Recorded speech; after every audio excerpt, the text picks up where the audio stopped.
Aqui à minha esquerda eu tenho a professora Karina Verling. Ela é formada em História, pós-graduada em Educação de Surdos, certificada como instrutora de Libras pelo MEC e pelo CAS do Paraná, é isso? Pelo CAS do Paraná, como professora de História bilíngue, Português-Libras.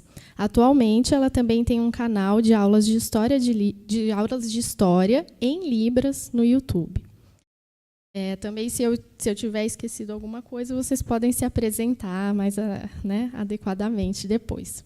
E aqui à minha direita eu tenho o professor Guilherme Nichols, que ele é professor do Departamento de Psicologia Educacional da Universidade Federal de São Carlos.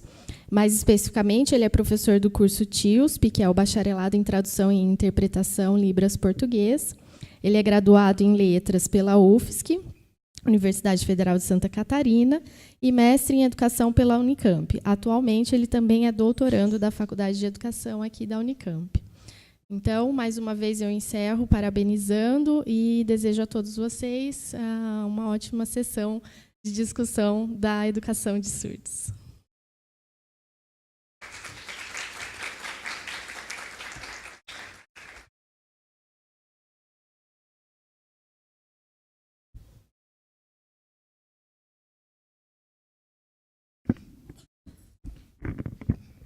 Olá, boa tarde. Então, como ela já me apresentou, eu sou a Karina, eu sou de Londrina. Na verdade, eu moro na cidade vizinha de Londrina ali, mas como minha cidade é uma cidade dormitório, né, a gente faz tudo em Londrina e volta para dormir lá, eu falo que sou de Londrina. Então, eu me formei pela UEL, que é a Universidade Estadual de Londrina, em História. Eu tenho essa cara de jovem, mas eu já tenho 28 anos. E eu me formei em 2012 e um pouco... ele fez assim, eu sou jovem ainda, mas assim, não tanto quanto as pessoas pensam, né? Eu vim de Uber ontem e o rapaz perguntou assim, você vai começar a estudar na Unicamp? Eu falei, não, eu sou formada. Dele, se formou ano passado. Então, as pessoas sempre estão achando que eu estou acabando de me formar, eu estou começando. Então, eu me formei em História e antes mesmo de me formar, eu já comecei a lecionar. Porque no Paraná a gente tem o professor temporário lá, o PSS, né? Que é para suprir vagas, e eu comecei a lecionar no ensino regular, não com surdos. Eu, desde os 15 anos, comecei a me interessar por Libras, achava lindo e queria aprender aquela língua, e me inscrevi num curso e nunca mais parei. Me apaixonei pela cultura surda, por Libras, e nunca mais parei. Mas nunca tive pretensão de trabalhar na área. Fazia por amor, por gostar, assim, como um hobby mesmo. Mas aí, quando você aprende Libras, o surdo descobre que você sabe Libras, a tua casa vira ali um ponto de referência para ele, porque não tem muita gente que sabe. E aí começaram a frequentar minha casa para cuidar de bebê deles, para ir em consulta médica, para ir fazer autoescola junto, para interpretar. Então, até velório eu já interpretei. Se estava precisando, os surdos iam lá. E aí, outra paixão da minha vida era dar aula. Eu já entrei na faculdade sabendo que eu queria ser professora. Sabe aquela profissão que você não sente que é profissão? Que era a minha paixão mesmo. Assim, na escola eu já dava seminários pensando no meu futuro como professora e optei por licenciatura por isso. E aí eu tinha que encontrar uma matéria que eu gostasse. Eu odiava história na escola e aí no cursinho eu aprendi a amar, porque eu realmente tive aula. Infelizmente, minha escola não teve uma base muito boa de história. E aí eu me formei em História, então comecei a lecionar e tudo mais. Só que lá no Paraná... não sei se vocês acompanham, a gente teve um governador que não curte muito a educação, né? Teve um massacre aos professores e começaram a funilar ali, fecharam salas, reduziram turmas, diminuíram o currículo de História, lá, a carga horária de História, e eu fui ficando sem aula. E aí os surdos falaram, por que você não vai trabalhar de intérprete? Falta intérprete. Só que eu não tinha certificações, eu nem sabia como conseguir. E aí... eu peguei e falei, tá bom, vou me inscrever nesse professor temporário, intérprete temporário. E aí me chamaram, mesmo sem certificação, porque a área que em Londrina não tinha muitos intérpretes qualificados. E aí fui. E aí comecei minha carreira como intérprete, trabalhei no ensino regular, trabalhei no ensino superior, instituição particular, trabalhei em curso técnico, no magistério, e atualmente estou temporariamente acompanhando um aluno na Faculdade Federal, lá do Paraná. E depois disso, consegui unir as duas paixões, que é História e Libras, e aí eu fui convocada para dar aula numa escola de surdos e comecei a ministrar aulas de História para surdos, que foi um grande desafio, porque, como ela mesma acabou de falar aqui, não tem muito material e não tem muita pesquisa para isso, para te falar como que você vai ensinar um surdo História. Eu pesquisei, eu mandei mensagem para um monte de gente, falei, gente, pelo amor de Deus, eu peguei todas as turmas do 6º ano do Fundamental 2 até o 3º ano do ensino médio. Então, assim, eu estava ensinando lá a pré-história e a ditadura, e eu, assim, como que eu vou passar isso para surdo, né? E veio um desafio que caiu nas minhas mãos ali. E aí eu falei, vamos lá, né? Na época eu dava aula então todas as manhãs e para surdos, e à tarde eu continuei com o regular, só que eu consegui poucas aulas, só na quinta e na sexta. Então eu tinha as tardes praticamente livres para me dedicar a pesquisar. E foi assim uma pesquisa sozinha, porque a gente encontra muito material sobre surdez, mas para a alfabetização das crianças, né, para o letramento. Agora, para o ensino da história, é muito escasso. Então, foi uma coisa de experimentação mesmo, como se a escola fosse meu laboratório. Eu vou lá com a molecada. No começo, você vai achando que pode até usar material que já usa com os ouvintes, mas na hora que você chega lá, é outra realidade, né? E aí... mas a minha experiência com a cultura surda, por estar junto com os surdos, saber deles serem cultura visual e tudo mais, me deu uma ajudada. E interpretar em sala de aula também, comecei a perceber as especificidades de ensinar surdo, né? E aí eu preparei aqui alguma... e antes, né, de falar dos problemas que eu encontrei, então eu criei o canal História em Libras, que aí foi a maneira que o pessoal daqui do evento me encontrou, porque o canal no começo teve uma certa repercussão, aparecendo Quebrando o Tabu, no Razões para Acreditar, né? Ele não tem assim tantos inscritos, não cheguei aos 2.000, mas profissionais da área geralmente me mandam e-mail, me procuram, agradecem pela iniciativa. Então, ensinar surdo, o que é as diferenças, né? Ensinar um ouvinte e um surdo. Primeira coisa que eu percebi é a falta do conhecimento prévio. Dos temas assim que a gente acha que são batidões. Assim, por exemplo, você vai ensinar Egito, você chega para o ensino regular de ouvinte lá e você vai levantar uma conversa de conhecimento prévio ou passar uma lista e fala assim, oi, o que é Egito? Aí eles já vêm com pirâmides, múmia, camelo, né? Aí você chega para uma escola de surdo e aí eu vou lá apresentar o sinal do Egito. Pode ser esse aqui ou esse aqui, depende da região, né? Eles nunca viram esse sinal. Aí eu escrevo a palavra Egito no quadro. Aí eles também não conhecem a palavra, não é familiar para eles. E aí, né? O que a gente faz? E daí a gente tem que fazer igual aquele documentário que é bem antigo, acho que chama Ilha das Flores, que você vai construindo coisinha por coisinha. Então, primeiro eu vou lá e escrevo a palavra Egito, aí eu mostro o sinal Egito.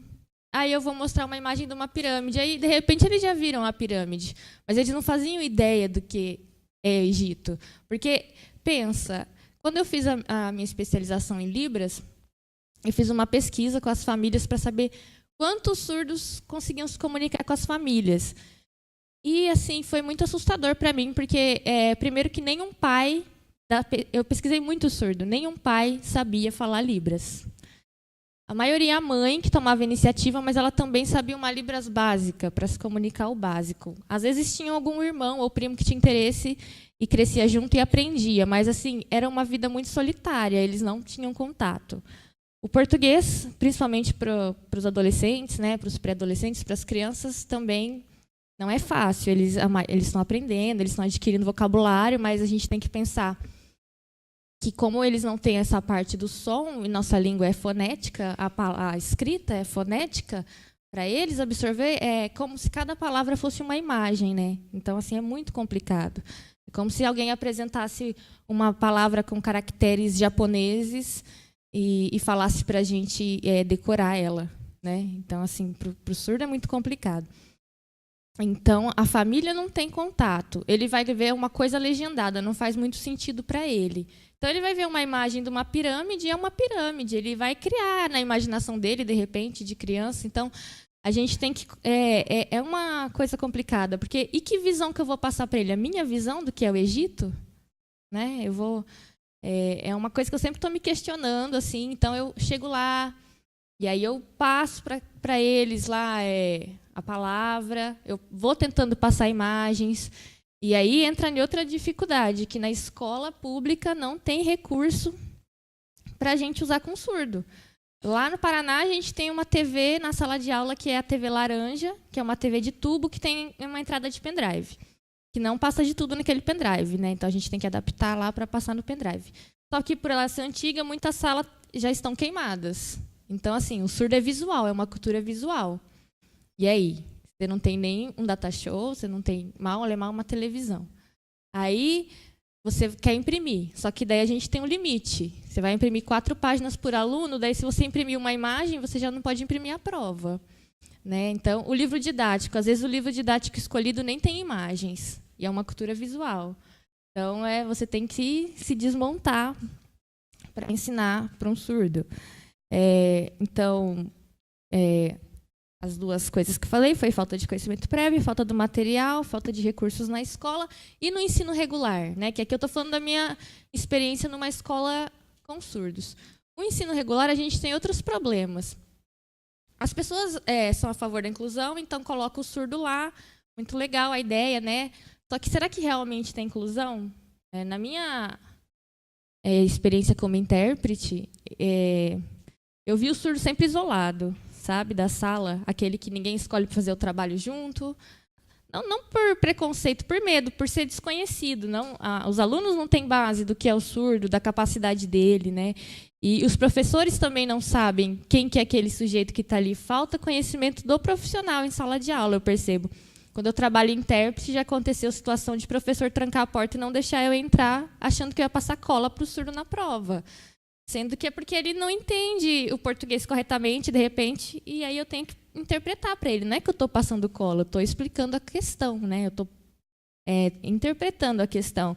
Então, muitas vezes o professor está escrevendo e explicando ao mesmo tempo, e aí o surdo quer escrever, quer copiar para não ficar sem a matéria, e o professor não tem aquela noção, né? Então, falta conhecimento da cultura surda. E por isso que eu acho válido que, hoje em dia, nas universidades, está sendo obrigatório, na licenciatura, ter, eu acho que 6 meses de Libras. Sim. E daí eu acho muito interessante. 6 meses ninguém vai aprender Libras, né? Mas é importante ter noção da cultura surda. No momento, nessa sala aqui, quem sabe Libras?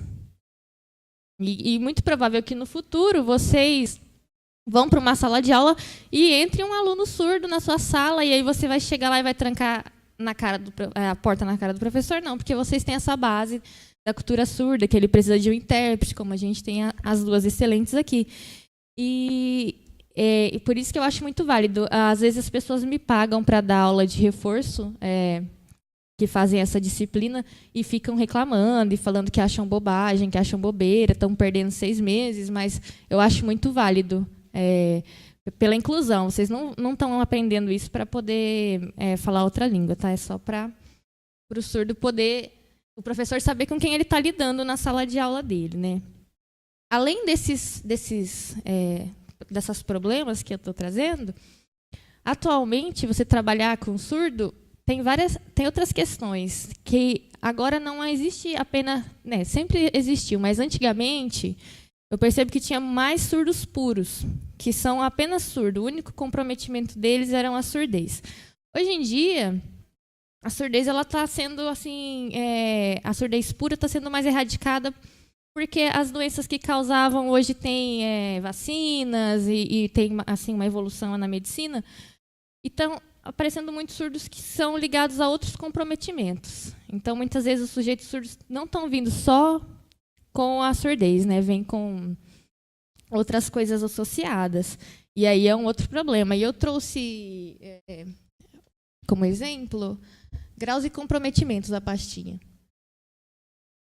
Eu peguei uma sala e aí eu estava trabalhando até a questão do índio, né, que a gente acabou de ter uma dos indígenas. E essa sala tinha aluno, era composto por uma menina, que ela era, para mim, ela é da cultura ouvinte, porque o comprometimento dela era baixo, ela fala português, só que se ela, por exemplo, está de costas e você gritar, ela não vai te ouvir, ou você chamar ela, ela não vai te ouvir, né? Mas ela está inserida na cultura ouvinte, ela não sabia falar nada de língua de sinais, então a família colocou ela na escola, ela estava prejudicada na inclusão e colocaram nessa escola de surdo. Na mesma sala, havia um menino surdo profundo, sem nenhum outro comprometimento, fluente na Libras. O outro companheiro dele tem um comprometimento, ele já tem mais de 20 anos, continua na escola, porque ele tem uma dificuldade na aprendizagem, né? E aí? Aí eu tinha que falar Libras com o menino que é surdo profundo, falar em português com a menina que não sabe Libras, e na hora de avaliar, né? E daí eu trouxe aqui uma atividade que eu entreguei, gosto de fazer eles analisarem imagens, como eles vão responder. Então, ó, essa daqui é do menino que vai ter a surdez profunda com comprometimento. Então, o que ele está analisando na imagem? Peixe, pescar. Vocês conseguem ver? Está difícil de ver? Ele respondeu, peixe, pescar, sujo, rio, lata, garrafa, plástico. Então, assim, ele está explicando o que está na imagem, né? É complicado para eles fazer aprofundar nisso, né? Na questão, se eu falar para ele explicar a questão social, como que estão vivendo os indígenas no Brasil hoje? Essa era a minha proposta, né? Analisar as charges como uma crítica. Mas já é um avanço muito grande para esse menino ele saber as palavras que estão ali. E aí, a gente avalia de que forma? A gente vai dar um 0? Né? Então, essas questões que eu sempre estou me perguntando e estou conversando com professores que trabalham comigo para a gente não ter muito uma literatura que discuta isso. Pode passar a próxima imagem. Ó, essa é do menino, que ele é surdo profundo, mas ele não tem comprometimento. Então, ele faz, no primeiro momento, igual o amigo dele, ele explica lá, ó, peixe, lata, fábrica, pobre, né? O que ele está vendo na imagem. E depois ele tenta explicar. Então, é peixe, pescar, osso, lata, garrafa, plástico, sacola suja, rio ruim. A fábrica pobre, índio, árvore, cortar, dar dinheiro, flecha, caneca, índio sentado. Ele já foi um pouco mais além. Ele tentou interpretar o que está acontecendo na imagem, né? Mas sem muito senso crítico para fazer isso. Pode passar. E aqui, ó, é da menina que já não tem comprometimento e tem uma surdez leve. Aí ela fala, a vida dos índios aqui no Brasil está muito difícil, porque o homem está cortando, queimando tudo. Eles eram do 7º ano. Então, assim, essas questões são complicadas na educação de surdo, não é apenas surdo, de repente, né? E a gente não é preparado para isso. Quando eu fiz faculdade, eu não tive nenhuma aula sobre inclusão. E na pós-graduação eu aprendi apenas como trabalhar com surdo. Eu fiz mais pós-graduações para aprender sobre deficiências e mesmo assim eu não é uma coisa para mim assim é muito de teste de tentar ser coerente. Como que eu vou avaliar ele? Vai deixar um aluno que tem um comprometimento retido para sempre? Né? São questões muito complicadas. E aí, agora eu vou tentar falar da maneira que eu estou tentando ensinar, né? Que meus testes que tem dado certo para mim. Então, primeira coisa que eu já expliquei para vocês, eu tento esmiuçar as coisas. Então, por exemplo, vou voltar para o Egito, tá? Estou ensinando Egito. Vamos começar então. Primeira coisa, o que é um continente? O continente africano. O Egito está no continente africano. Então, a gente vai passo a passo. Porque eles não faz sentido para eles e nem para a gente estudar uma coisa que está perdida, né? Até quando eu criei o canal, eu fiquei com bastante medo de ser julgada, né, por outros historiadores que não conhecem muito bem a área. Porque na faculdade, a gente está aprendendo um outro tipo de história, não é uma história positivista, cronológica, data e nome. E aí eu falei, eu vou me expor e uma história a minha história vai ser mais assim no canal. Porque eu percebo que eles necessitam dessa cronologia, dessa localização, e, inclusive, não só os surdos, eu também. Eu lembro que, como eu falei, meu ensino foi muito ruim, né? E aí eu entrei no cursinho, tive o básico de história, achei legal, entrei na faculdade. E aí a gente ia estudar lá como eram tratados os animais na Europa no século XVII. E eu nem sabia o contexto da Europa na época. Me faltou essa história que é uma cronologia para entender como que vai evoluindo e tudo mais. Então, assim, eu estou fazendo as minhas aulas assim no canal porque eu acho que o surdo tem que localizar no espaço, no tempo, para depois a gente conseguir aprofundar numa história ali tratar temas específicos de uma forma mais crítica, né? Então, eu tento ir passo a passo. E coisas que a gente acha que é bobinha, às vezes eles não tiveram contato nunca por causa dessa falta de comunicação com a família, com a sociedade, com a mídia. Eu lembro que quando a Marielle morreu, era o assunto da semana, e professoras surdas que trabalhavam comigo não sabiam. Elas falavam assim, o que está acontecendo com aquela moça negra? Né? E aí eu parei, expliquei para elas na escola, elas ficaram chocadas, mas é um conhecimento que estava todo mundo falando sobre, e elas estão à parte daquilo. Eu lembro uma aula que me marcou bastante, eu não sei porque a gente começou a falar sobre café da manhã. Eu falei, aqui no Brasil a gente tem costume de comer assim, um pão francês, com café, manteiga, né? E nos Estados Unidos é muito engraçado que eles vão fritar um ovo e comer com bacon. Aí os alunos ficaram super chocados. Como assim? Não é o mundo inteiro que come pão com leite? Eu falei, não, vocês nunca viram na TV deles? Não. E uma criança ouvinte, de repente, teria acesso àquilo, vendo os filmes na sessão da tarde ali, né? Então, eles estão na mesma sociedade que a gente, só que eles estão perdendo muita coisa, infelizmente, por não ter coisas adaptadas para eles e tudo mais. Então, eu prezo nas minhas aulas, tentar dar aula que eu vou nos mínimos detalhes e mostrando assim, muita imagem, porque é uma cultura visual, e tentando reforçar palavras com eles. E daí eu trouxe outra pastinha para mostrar que eu estava trabalhando pré-história com eles. Assimilação de conceitos.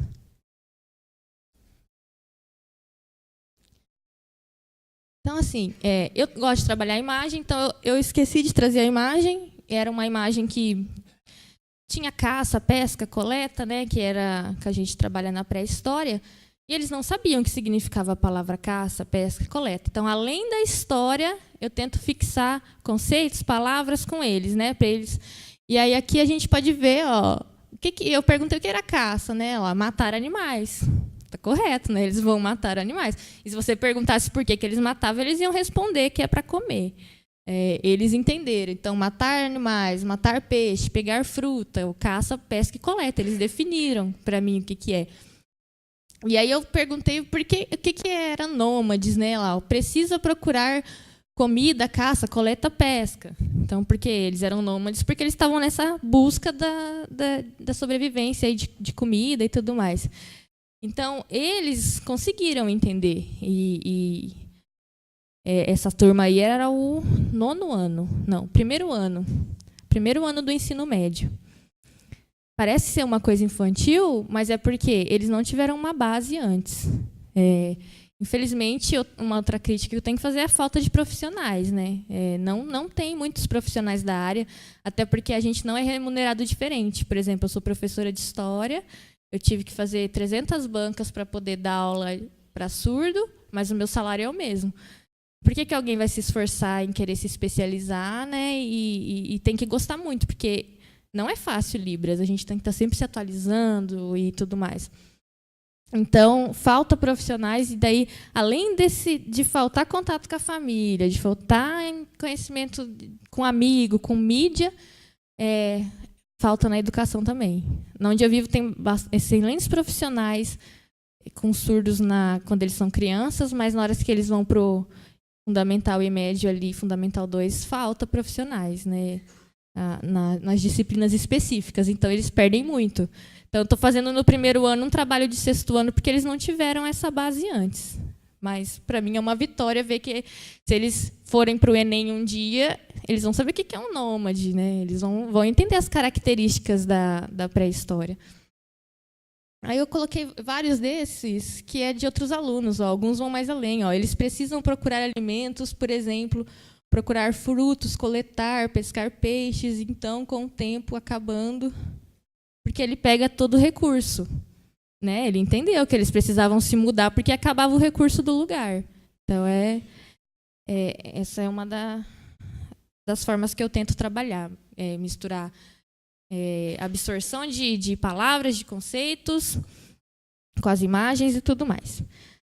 Outra coisa que é importante é ter sinais, né? Eu não sei se vocês conhecem a estrutura da Libras, não sei se vocês já tiveram Libras, mas precisam ter sinais para se comunicar, né? E a história vai ter conceitos específicos. E daí? Como que a gente vai fazer o surdo entender uma coisa se não tem uma palavra na língua dele, né? Um sinal é uma palavra em Libras? Como que ele vai absorver se ele não tem aquilo? Então, eu comecei a pesquisar bastante, usando o dicionário, usando os próprios surdos, os professores da escola. E o YouTube ajuda bastante também, e tem vários sinalários agora. E eu vou tentando encontrar sinais para dar mais sentido. Eu percebo que quando não tem sinal, é mais difícil do aluno absorver o conteúdo. Só que, quando não tem sinal também, a gente tenta fazer um esquema de eles proporem sinais para a gente usar na sala de aula. Falo, como que a gente poderia fazer? Por exemplo, não achei um sinal para persas. Como que a gente pode fazer? Daí eles propõem. Geralmente é só uma abreviação do PS, ou eles pensam numa característica dos persas e usam para poder assimilar o conteúdo. Muitas vezes o sinal ajuda, né? Assimilar também na Libras, porque alguns sinais eles são icônicos, eles remetem àquilo que eles estão fazendo, fica mais fácil de aprender também.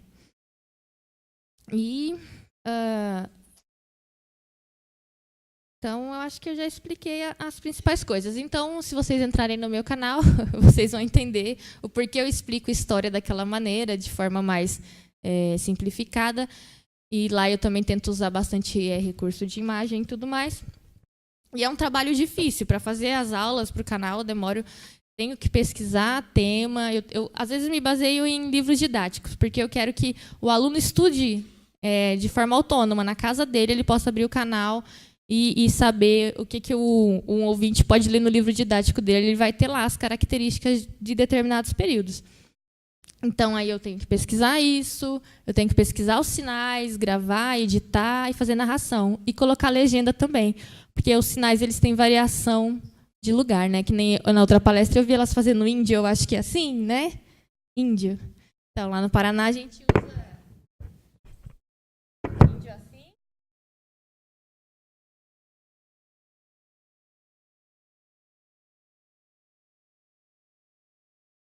Tem a variação regional, e aí eu tento mostrar no canal que as variações também. Quando eu conheço variações, eu tento fazer. E na sala de aula, às vezes eu não encontro um sinal do Paraná, né? Mas não precisa. Para mim, não é uma discussão que está em aberta aí. Às vezes o surdo reclama, onde você aprendeu esse sinal aí de fenícios? Eu vi uma intérprete de São Paulo fazendo. Aí ele fala, mas e no Paraná? Eu falo, não sei. Se não tem, a gente usa, é do Brasil, vamos lá, né? O importante é ter um conceito. Eu tem uma escola lá no Amapá que criou o sinal, eu vou pegar o sinal. O importante é a gente se comunicar e vocês entenderem. Então, que nem Grécia, nossa.